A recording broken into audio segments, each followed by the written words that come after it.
टिलूची मला हालत बघवणं जायले, जिकडं जाईल तिकडं डबडं घेऊन बसते. इंजिनिअरिंगवाल्यांची हीच हालत आहे. कधी पण कॉल, कधी पण मीटिंग, काय म्हणायचं राव. त्यात आम्ही 4 शिट्ट्याचा खेळ काढलेला. लहानपणीचे आम्ही सगळे खेळ खेळायचे ठरवलेले. 2च दिवस आमच्या मजेचे बाकी होते हो. परत जे ते आपल्या संसारात गुंतणार होतो. खेळता खेळता लागली भूक, ती पण छुट्टूवाली भूक हो. मग काय तोडला ताजा ताजा आंबा, चिरला तर तो पिक्का निघाला. फरसाण आणि शेव आणली, चटणी मीठ टाकून खाल्ला ना, असला जबरदस्त लागलं, तोंडाला पाणी नुसतं सुटलं.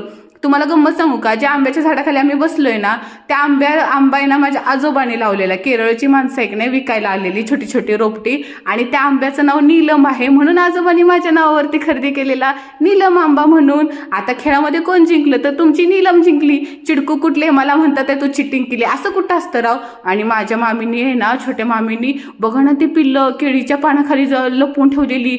तरी मांजरी त्या पिल्लांना खाऊ नये ना म्हणून मामीनी लपवून ठेवलेली. कोणत्या पक्षाचे आहेत होती?